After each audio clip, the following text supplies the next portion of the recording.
Good morning, welcome to alpha medical study. आज हम dosage form of drug administration देखने वाले हैं, यानी किस किस फॉर्म में ड्रग्स अवेलेबल रहती है जो हमें पेशेंट को एडमिनिस्टर करनी होती है। सबसे पहले हम देखेंगे कि डोजेज फॉर्म क्या होते हैं, इसका मतलब क्या है, इस वर्ड का मीनिंग क्या है। डोजेज फॉर्म वर्ड का मीनिंग क्या है?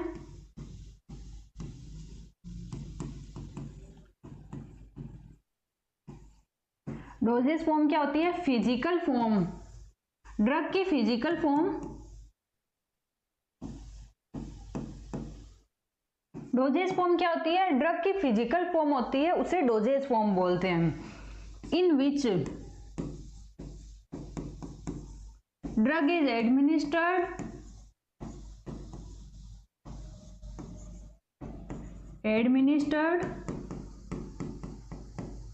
To patient.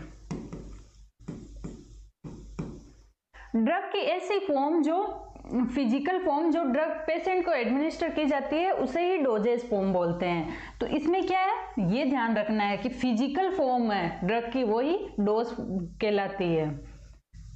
कोई भी ड्रग है उसको बनाने के लिए कुछ एलिमेंट चाहिए, तो कौन कौन से एलिमेंट है जो अलग अलग डोजेज फॉर्म बनाते हैं। तो सबसे पहले ड्रग में मेन इंपॉर्टेंट होता है एक्टिव इंग्रेडिएंट। एक्टिव इंग्रेडिएंट,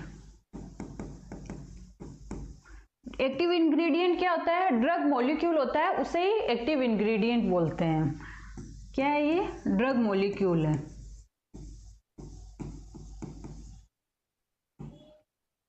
इसके साथ क्या ऐड होगा?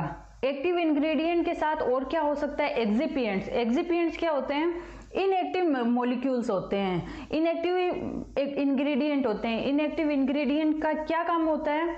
ये क्या करते हैं, जो ड्रग है उसको बल्क में बनाते हैं। ये तो ड्रग के जो मॉलिक्यूल होंगे, एक्टिव इंग्रेडिएंट होंगे, ये तो काफी छोटे होंगे, तो उसको पेशेंट में हम एडमिनिस्टर कर सके, उसको फिजिकल फॉर्म में लाने के लिए उसमें हम एक्सिपिएंट ऐड करते हैं। एक्सिपिएंट क्या होते हैं? इनएक्टिव मॉलिक्यूल होते हैं जो बल्क बनाने में, ड्रग के बल्क बनाने में हेल्प करते हैं। तो एक क्या होगा? एक्सिपिएंट। एक्सिपिएंट क्या होते हैं? Inactive ingredient. Inactive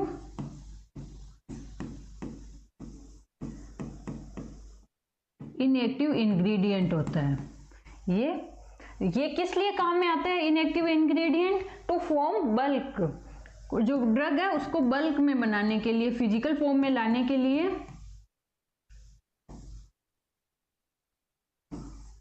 to form bulk. और इसमें क्या हो सकता है? वाटर सॉल्यूशन हो सकता है। कोई भी ड्रग जो ये पार्टिकल है इनको मिक्स करने के लिए क्या होगा? वाटर सॉल्यूशन होगा। Water solution.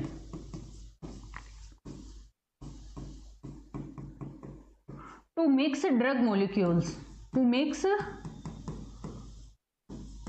Drug molecules. जो ड्रग के मॉलिक्यूल है उनको मिक्स करने के लिए वाटर सॉल्यूशन होगा। तो इन सभी चीजों को मिला के अलग अलग डोजेज फॉर्म बनती है। जैसे एक्टिव इंग्रेडिएंट और एक्सिपिएंट को मिला के बना दी सॉलिड फॉर्म ड्रग की। इसमें वाटर कंटेंट को एक्टिव इंग्रेडिएंट में एक्सिपिएंट भी मिक्स कर दिया, ये वाटर सोल्यूबल जो वाटर सॉल्यूशन है वो भी मिक्स कर दिया, तो क्या बनेगी? लिक्विड डोज फॉर्म बन जाएगी। तो इस तरह से इन एक्टिव ये मॉलिक्यूल्स है, अलग अलग इंग्रेडिएंट है, इनको मिलके अलग अलग फिजिकल फॉर्म में लाने के लिए ड्रग को ये सब मिक्स करते हैं। अब हम देखते हैं कि कौन कौन सी ड्रग की डोजेज फॉर्म होती है। तो डोजेज फॉर्म ड्रग्स, एक तो हो सकता है इसमें solid dosage form, solid dosage forms, या हो सकता है सेमी सॉलिड डोजेज फॉर्म, जैसे क्रीम्स हो गई, ये किस में आएंगे? सेमी सॉलिड डोजेज फॉर्म में। Semi solid dosage. और क्या हो सकता है? लिक्विड डोजेज फॉर्म हो सकती है, जैसे कफ सिरप आता है वो लिक्विड डोजेज फॉर्म में आएगा। Liquid dosage forms. ये अलग अलग फिजिकल फॉर्म होती है जिनमें ड्रग अवेलेबल होती है, उसे ड्रग डोज बोलते हैं। इसमें देखिए, a dosage form is a physical form in which drug is prepared for administering to patient.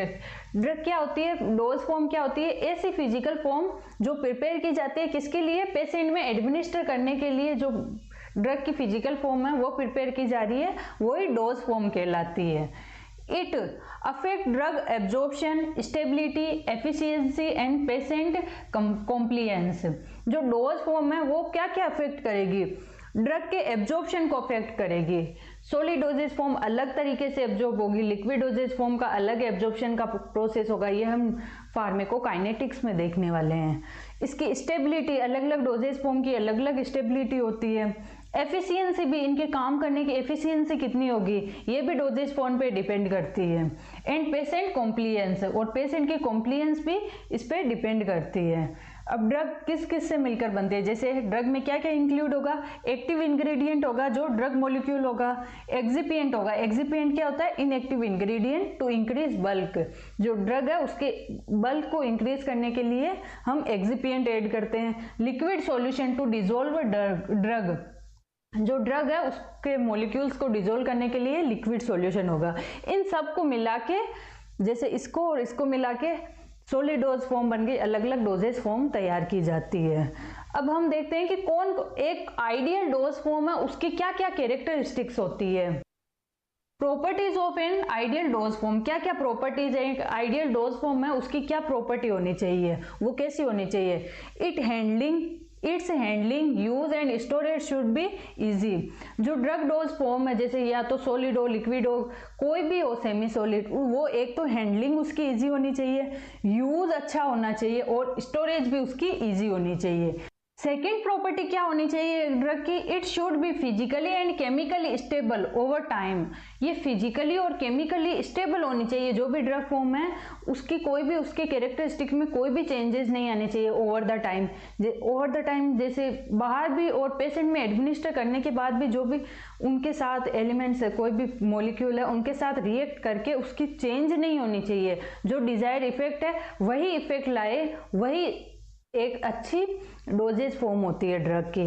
It's shape, size, appearance, taste, flavour and therapeutic effect should not be alter during entire self life.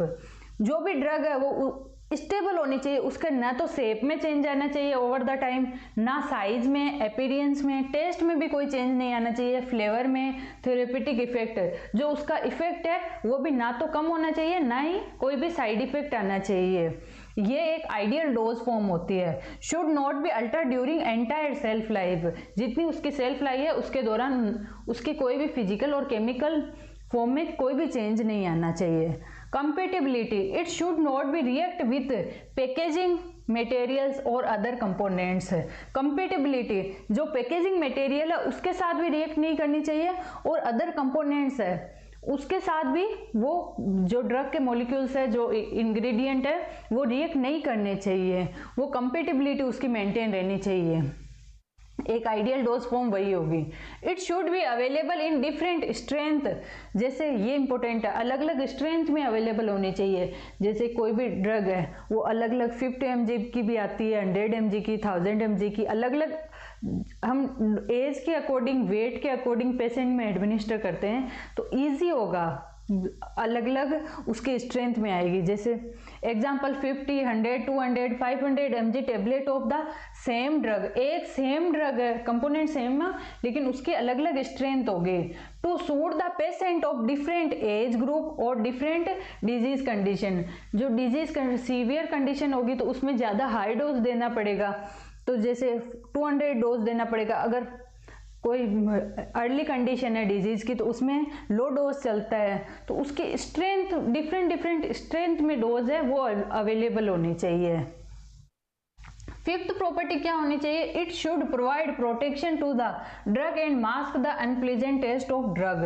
जैसे इसीलिए इसमें excipient mix किया था। Excipient में जैसे उसमें sugar solution, कोई flavouring agent mix कर दिया, जो एक्टिव इंग्रेडिएंट है उसके साथ इनएक्टिव इंग्रेडिएंट के रूप में शुगर सॉल्यूशन हो गया, कोई भी फ्लेवरिंग एजेंट मिक्स कर दिया, ऑर्डर के लिए उसके अनप्लीजेंट ऑर्डर है उसके लिए कोई दूसरा सब्सटेंस है वो ऐड कर दिया। वो ऐसी डोज होनी चाहिए जो जिसका कम अनप्लीजेंट टेस्ट होगा। ऐसा तो है नहीं कि ड्रग जो है वो टेस्टी होगी, लेकिन उसका अनप्लीजेंट टेस्ट जो इतना भी नहीं हो कि पेशेंट ले ही नहीं पाए, तो उसको कम करने के लिए हम उसमें कोई भी टेस्ट के लिए फ्लेवरिंग एजेंट ऐड कर देंगे, ऑर्डर के लिए कुछ और इंग्रेडिएंट ऐड कर देंगे। It should have a pleasant appearance, और वो प्लीजेंट अपीयरेंस में होने चाहिए, उसका शेप ऐसा होना चाहिए कि पेशेंट उसे ले सके। It should have such a colour, shape और identification marking that it is easily distinguish from other dosage form. अलग उसका कलर अलग हो सकता है, शेप अलग हो सकता है, आइडेंटिफिकेशन के लिए इजी हो पेशेंट को। जैसे कोई भी पेशेंट है, उसके कोई भी अनपढ़ पेशेंट है मान लो, तो उसको हम कलर के अकॉर्डिंग बताते हैं। वो पढ़ तो नहीं सकते हैं कि कौन सी ड्रग कौन सी है, किस लिए यूज होती है, जो लेमैन है वो भी नहीं पढ़ पाता, तो कलर के अकॉर्डिंग हम पेशेंट को बता सकते हैं कि इसमें क्या डिफरेंस है, ये कब लेनी है, सुबह कौन सी मेडिसिन लेनी है, शाम को कौन सी लेनी है। अगर कलर होगा उसका या फिर शेप में चेंज होगा तो उस अकॉर्डिंग भी हम पेशेंट को इजी रहेगा कि पेशेंट समझ सके। एक डोज फॉर्म ऐसी होनी चाहिए जिसका कलर अलग अलग कलर में अवेलेबल हो, शेप में अवेलेबल हो। ये आइडियल डोजेज फॉर्म की प्रॉपर्टीज है 7। क्लासिफिकेशन ऑफ डोजेज फॉर्म, जैसे सॉलिड डोजेज फॉर्म हो गई, लिक्विड डोजेज फॉर्म हो गई and semi solid dosage form हो गई। अब सॉलिड को अलग अलग में देख लेते हैं कि सॉलिड में कौन कौन सी फॉर्म में कौन सी अलग अलग फॉर्म में ड्रग्स अवेलेबल होती है। जैसे सॉलिड डोजेज फॉर्म है तो ड्रग उसमें टेबलेट के रूप में भी हो सकती है। जैसे कन्वेंशनल मेथड हमें नॉर्मली टेबलेट के रूप में ही सॉलिड डोजेज फॉर्म मिलती है, पिल्स के रूप में मिल सकते हैं। पिल्स क्या होते हैं, ये टेबलेट होती है, ये पहले वर्ड यूज किया जाता था। जैसे राउंड टेबलेट आती है उन्हें पिल्स बोलते हैं, जैसे आयरन पिल्स हो गई, कॉन्ट्रासेप्टिव पिल्स हो गई, इस तरह की दिखती है ये पिल्स। राउंड कलर की जो भी टेबलेट है उन्हें पिल्स बोला जाता है, छोटी, और राउंड कलर की टेबलेट्स को पिल्स बोलते हैं, iron pills, contraceptive pills. Capsules, capsule क्या होते हैं, जिलेटिन की कवरिंग बनी होती है जिसके अंदर, उस कैप्सूल के अंदर पाउडर हो सकता है, कोई भी छोटे छोटे पार्टिकल्स मॉलिक्यूल हो सकते हैं, या फिर उसमें लिक्विड भी हो सकता है कोई भी कैप्सूल के अंदर। तो ये कैप्सूल के अकॉर्डिंग 2 टाइप के हैं, सॉफ्ट जिलेटिन और हार्ड जिलेटिन। सॉफ्ट जिलेटिन में क्या होता है, जिसमें अगर लिक्विड है, कैप्सूल जिलेटिन कवरिंग के अंदर लिक्विड है तो वो सॉफ्ट जिलेटिन में आएगा, और हार्ड जिलेटिन में क्या होगा, अगर उसमें पाउडर है या फिर ग्रेन्यूल्स है तो वो हार्ड जिलेटिन में आएगा। 2 तरह के कैप्सूल होंगे, सॉफ्ट जिलेटिन और हार्ड जिलेटिन। फिर है पाउडर्स एंड ग्रेन्यूल्स, ये पाउडर और ग्रेन्यूल अलग से भी मिल सकते हैं, जैसे पहले के वेद वगैरह इस तरह के ये पाउडर और ग्रेन्यूल्स के रूप में देते थे एक कागज में पैक करके। अब तो कैप्सूल में ये पाउडर और ग्रेन्यूल देने लग गए हैं। और केसेस क्या होते हैं, एक राइस की कवरिंग बनी होती है ड्रग के ऊपर। राइस की कवरिंग किस लिए होती है, जो ड्रग पहले यूज की जाती थी, इसलिए जो जिनका टेस्ट काफी बीटर होता है, कड़वा होता है, उन ड्रग के लिए उसके ऊपर एक कोट बना दी जाती थी राइस की। Used in the past for the drugs that has a strong bitter taste, जिनका स्ट्रॉन्ग बीटर कड़वा टेस्ट होता था उनके लिए क्या होता था, उनके ऊपर एक राइस की कवरिंग बना देते थे। इसके अकॉर्डिंग 2 टाइप के थे, dry seal and wet seal. Dry seal क्या होती थी, swallowed directly with water, directly जैसे हम टेबलेट लेते हैं डायरेक्टली उस तरह से लेते थे ड्राई सील वाली को। लेकिन वेट सील वाली है soften with water before use, उसको पहले वाटर से सॉफ्ट करना पड़ता था पहले लेने से पहले, और फिर उसको लिया जाता था। ड्राई वाली डायरेक्टली जैसे टेबलेट लेते हैं उसी तरह लेते थे, लेकिन वेट वाली है उसको पहले वाटर में ये सॉफ्ट किया जाता था वाटर के साथ और फिर उसे लिया जाता था। अब टेबलेट है, टेबलेट भी अलग अलग हो सकती है, कौन कौन सी फॉर्म में अवेलेबल होती है। देखिए ये टेबलेट्स कलर में इस तरह से अलग अलग शेप हो सकती है, इलोंगेटेड राउंड शेप में हो सकती है। ये कैप्सूल है, ये भी टेबलेट की फॉर्म है, लोजेंस बोलते हैं जिसको, जैसे स्ट्रेप्सिल इसका एग्जाम्पल है। ये देखते हैं कन्वेंशनल टेबलेट, जैसे नॉर्मली जो टेबलेट आती है कन्वेंशनल टेबलेट आ गई, जैसे पैरासीटामोल की टेबलेट आ गई, ये कौन सी होती है? कन्वेंशनल टेबलेट इस तरह की होती है कन्वेंशनल। च्यूएबल टेबलेट्स ऐसी टेबलेट्स होती है जिन्हें चबा के लेना पड़ता है, जो इसलिए किया जाता है कि उसका इक्वल डिस्ट्रीब्यूशन हो। जैसे एस्प्रिन के एमआई के पेशेंट को दी जाती है एस्प्रिन की टेबलेट, उनको बोला जाता है कि इसे चबाइए पहले फिर लीजिए, तो वे च्यूएबल टेबलेट हो सकती है। एंटेरिकोटेड टेबलेट, ये इंपॉर्टेंट है, इस पे काफी क्वेश्चन आते हैं हमसे, क्योंकि एंटेरिकोटेड टेबलेट क्या होती है? एंटेरिकोटेड टेबलेट ऐसी टेबलेट होती है जिनके ऊपर एक कोट बना दिया जाता है। किस लिए बनाया जाता है? कि स्टोमच का हमें पता है मीडियम कैसा है, एसिडिक मीडियम है, तो उस एसिडिक मीडियम से ड्रग को बचाने के लिए उसके ऊपर एक कोट बना दी जाती है। वो कोट की वजह से क्या होगा? ड्रग का एब्जॉर्प्शन स्टोमच में ना होके और वो जो भी मॉलिक्यूल है वो डिग्रेडेट नहीं होंगे, एसिड की वजह से खराब नहीं होंगे, इंटेस्टाइन में जाके उसका एब्जॉर्प्शन होगा, क्योंकि इंटेस्टाइन का मीडियम कैसा है? एल्कलाइन मीडियम है। तो एसिडिक मीडियम, स्टोमच के एसिडिक मीडियम से बचाने के लिए उसके ऊपर एक कोट बना दी जाती है, इसलिए एंटेरिकोटेड टेबलेट बोलते हैं।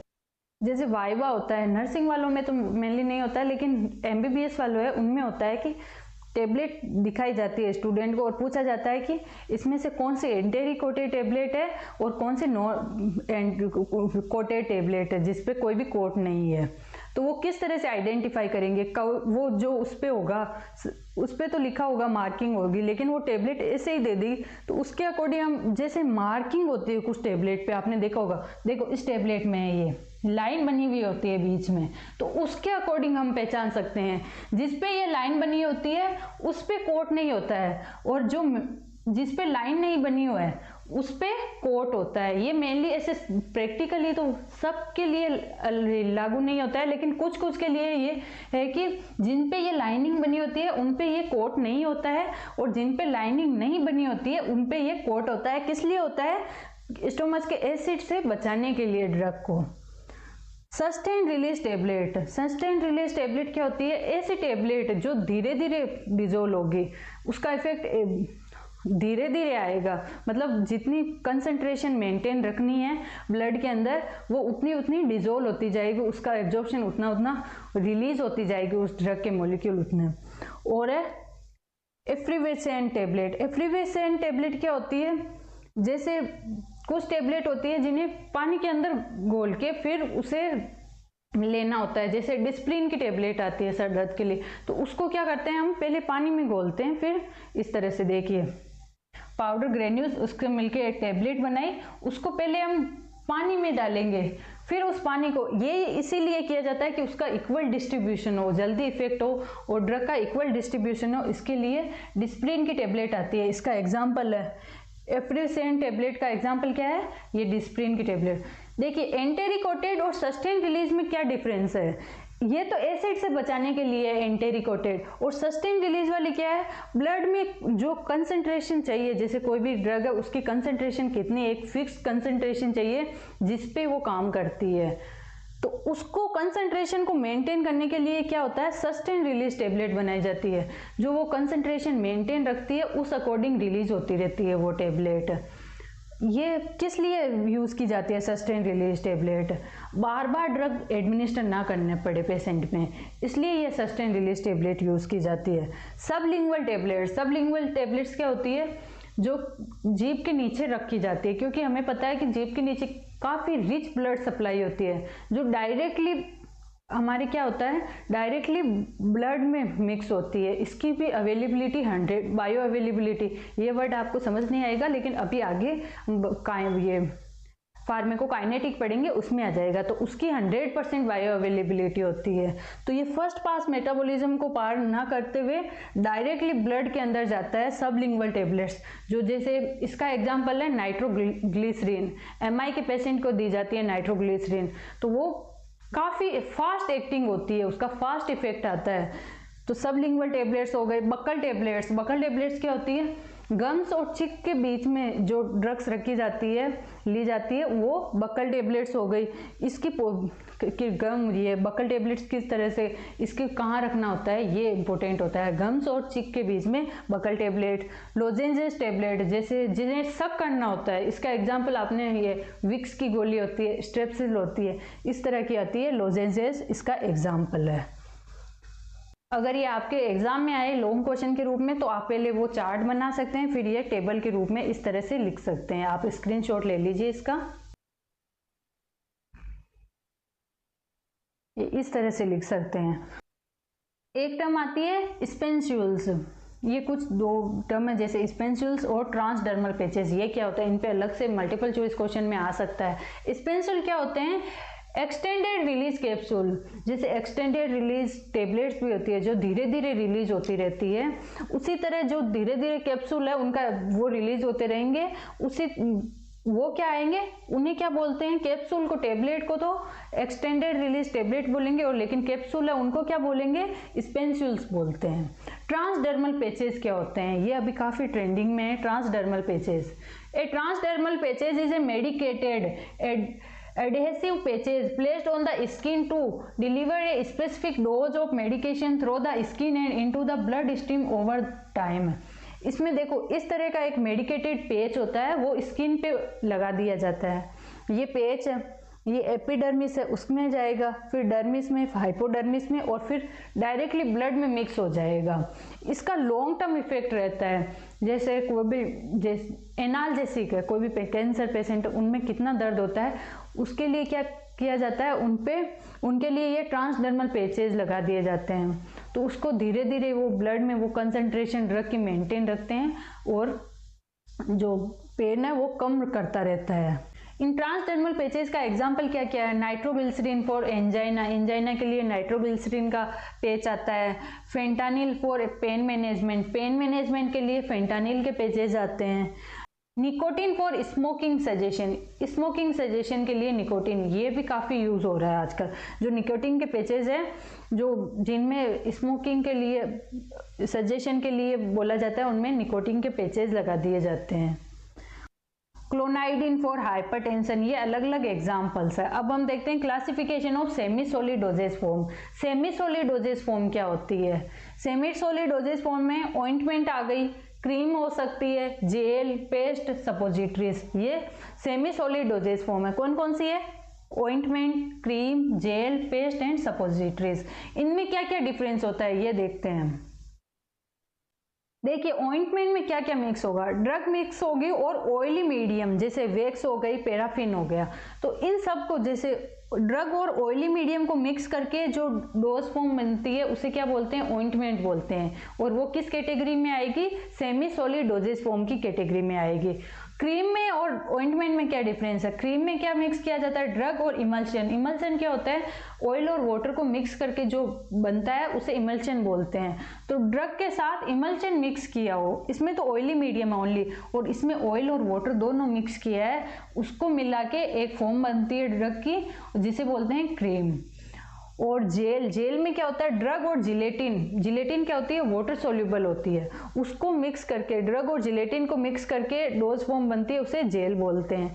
पेस्ट, पेस्ट में क्या होता है, ड्रग होती है, वाटर सोल्यूबल पाउडर होता है, जैसे मिथाइलिन सेलुलोज हो गया, स्टार्च पाउडर हो गया, इन सब को मिला के, ड्रग को और वाटर सोल्यूबल पाउडर को मिला के एक डोज फॉर्म बनेगी, उसे पेस्ट बोलेंगे। सब में ये ड्रग तो सेम होगा, जो एक्टिव इंग्रेडिएंट है वो तो सेम होगा सब में, लेकिन इसमें जैसे ऑइंटमेंट में ऑयली मीडियम मिला दिया, क्रीम में इमल्शन, वाटर और ऑयल मिक्स कर दिया, जेल में जिलेटिन मिक्स कर दिया, और इसमें वाटर सोल्यूबल पाउडर मिक्स कर दिया, तो अलग अलग डोजेज, सेमी सॉलिड में भी अलग अलग फॉर्म्स बन गई। ये किस में यूज की जाती है, ऑइंटमेंट, क्रीम, और कहाँ कहाँ अप्लाई की जाती है, स्किन पे अप्लाई करेंगे, म्यूकस मेम्ब्रेन पे अप्लाई करेंगे, apply on skin mucus membrane. ये जेल और इनमें क्या क्या डिफरेंस है, जेल अप्लाई किस पे की जाती है, मेनली हेयरी स्किन पे और ओरल अल्सर। जो हेयरी स्किन है, जो क्रीम है, वो तो क्या होगी, इनमें ऑयल है, ऑइंटमेंट, क्रीम, इनमें तो ऑयली मीडियम है, वाटर के साथ ऑयल भी मिक्स है, तो हेयरी स्किन है उस पर इजीली अप्लाई नहीं होगी। हेयरी स्किन के लिए बेस्ट मेथड कौन सा है? जेल है, क्योंकि वो वाटर सोल्यूबल, उसमें जिलेटिन होता है। इसकी वजह से हेयरी स्किन के लिए अप्रोप्रिएट जो ड्रग सेमी सॉलिड की डोजेज फॉर्म कौन सी अप्रोप्रिएट है? जेल है। ओरल अल्सर, ओरल अल्सर में क्या होता है, जैसे सलाइवा है, वाटर सिक्रीशन होता रहता है माउथ के अंदर, तो जो भी ऑयली प्रिपरेशन होगी वो तो अप्रोप्रिएट नहीं होगी, उसके साथ मिक्स नहीं होगी। जो वाटर सोल्यूबल है प्रिपरेशन है वो ही अच्छे से काम कर सकती है। इसलिए इसके लिए भी जो भी ओरल अल्सर है, तो आपने देखा होगा कि उसके लिए जो एनाल जैसे जेल दी जाती है ओरल अल्सर में, जो अगर मुंह में छाले हो जाए तो उसमें ये जेल दी जाती है। तो ओरल अल्सर में हेयरी स्किन के लिए अप्रोप्रिएट कौन सी मेथड है? जेल अप्रोप्रिएट फॉर्म है। पेस्ट कहाँ अप्लाई किया जाता है? Oozing surface. कोई भी ऊजिंग सरफेस क्या होती है? जहाँ सिक्रीशन हो रहे हो, कहीं भी कुछ जैसे पस का सिक्रीशन हो रहा है उसको एब्जॉर्ब करने के लिए वहाँ अप्लाई करेंगे हम। वहाँ सिक्रीशन हो रहा है तो वहाँ हम ऑयली प्रिपरेशन तो वैसे भी अप्लाई नहीं कर सकते और जेल भी वैसे अप्लाई नहीं कर सकते क्योंकि वहाँ तो ऑलरेडी सिक्रीशन हो रहा है।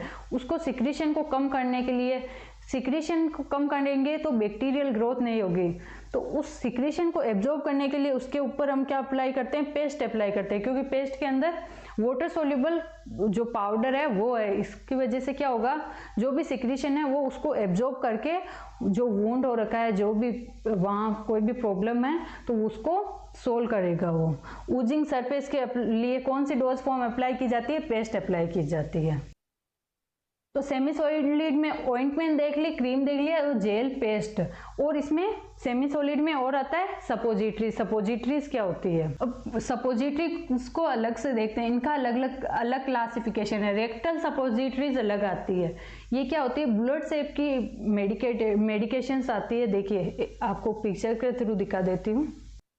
देखिए ऑइंटमेंट तो इस तरह से आएगी, क्रीम्स इस फॉर्म में, पेस्ट इस तरह से, और ये जेल तो इस तरह से आती है। और सपोजिटरीज ये क्या होती है? ये बुलेट शेप की होती है, ये इस फॉर्म में आएगी। इस तरह की पिक्चर के थ्रू आपको डायग्राम दे देंगे, पिक्चर बेस्ड भी क्वेश्चन आते हैं तो आपको आइडेंटिफाई करना होता है। इस तरह से सपोजिटरीज आती है, ये अलग अलग होती है। रेक्टल सपोजिटरीज अलग होगी। जो वेजाइनल सपोजिटरीज होती है उन्हें, जैसे रेक्टल वाली है तो उन्हें नॉर्मली सपोजिटरीज बोल देते हैं, लेकिन जो वेजाइनल सपोजिटरीज है उन्हें क्या बोलते हैं? पेसरीज बोलते हैं। ये अलग होती है। वो तो जो रेक्टल सपोजिटरीज है वो मेनली बुलेट शेप में होगी, और जो रेक्टल सपोजिटरीज है वो रिंग फॉर्म में या डोनट शेप की आती है, रिंग शेप या डोनट शेप की आती है। यूरेथ्रल गीज क्या होती हैं? ये यूरेथ्रा में यूज की जाती है। नेजल के लिए अलग आती है, ईयर कोन्स अलग आते हैं। ये सपोजिटरीज के अलग अलग क्लासिफिकेशन है। आप in semi solid dosage form का भी स्क्रीनशॉट ले लीजिए।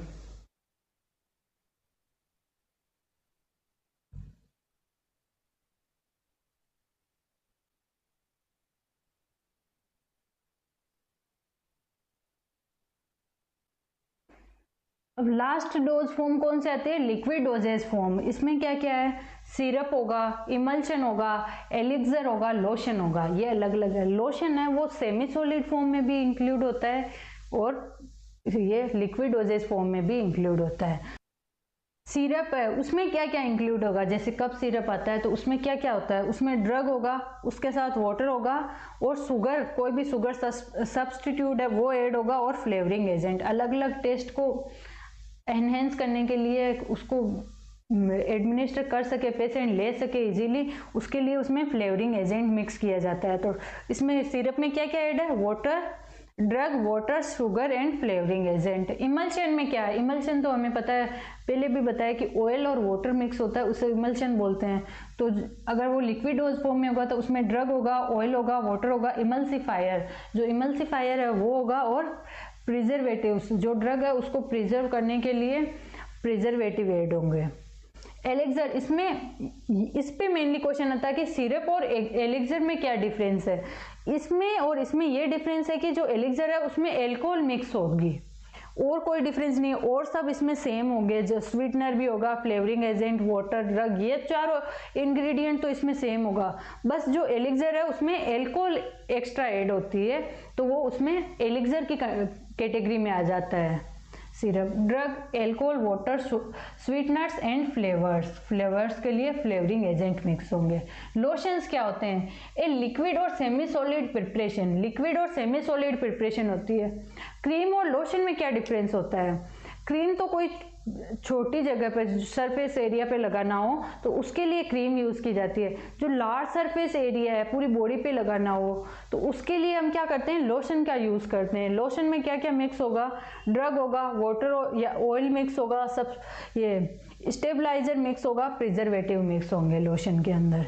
ये इस तरह से एक तो क्वेश्चन आ सकता है कि सिरप और एलिक्सर में क्या डिफरेंस है, और लोशन कहाँ यूज़ किया जाता है? लार्ज सरफेस पे यूज़ करना हो तो उसके लिए लोशन यूज़ करेंगे। इमल्शन में तो ऑयल और वाटर वैसे भी मिक्स होता है। तो आज के लेक्चर में हमने doses form of drug administration देखा। आने वाले लेक्चर में हम रूट्स ऑफ ड्रग एडमिनिस्ट्रेशन देखने वाले हैं, वो काफ़ी इंपॉर्टेंट लेक्चर रहेगा। तो आई होप आपको समझ आएगा। अगर फिर भी इसमें कोई भी डाउट रहता है तो आप कमेंट सेक्शन में बता सकते हैं। अगर आपके लिए वीडियो हेल्पफुल था तो please like, share and subscribe this channel. Thank you.